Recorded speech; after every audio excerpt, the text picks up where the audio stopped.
kita ke SLB. Nah, SLB kita melihat bahwa banyak juga siswa kita yang berkebutuhan khusus untuk sekolah di sini, dan asrama kita masih terbatas, dan alhamdulillah juga SLB ini mendapatkan bantuan revitalisasi dari kementerian. Ya tentunya kebutuhan ataupun gap kebutuhan yang tidak bisa didanai oleh Revit, maka kita akan usulkan lewat APBA.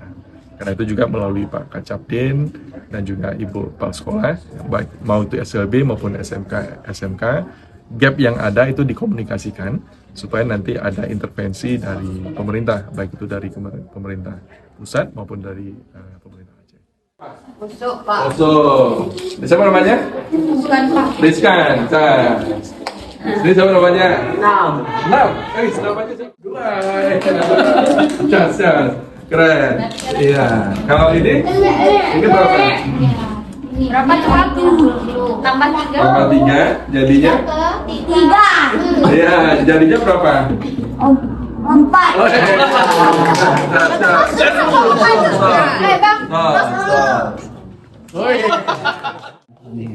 Kalau kuning bahasa Inggrisnya? Yellow. Siapa namanya? Hamdan Syukran, Pak. Hamdan Syukran. Ya, Pak. Kalau ini namanya? Akdal. SLB ini fokusnya kan kita untuk memandirikan anak-anak yang berkebutuhan khusus ya. Jadi supaya mereka nanti setelah selesai SLB bisa mandiri, tidak menjadi beban bagi orang tuanya, karena itu lebih pada skill ya, memberikan skill. Nah ini memang saya apresiasi dengan para guru di SLB yang tantangannya lebih besar daripada SMA reguler ya, di mana anak-anak kita tuh punya kebutuhan khusus, sehingga kemampuan adaptasi, energi yang dikeluarkan oleh guru-guru di SLB ini memang luar biasa.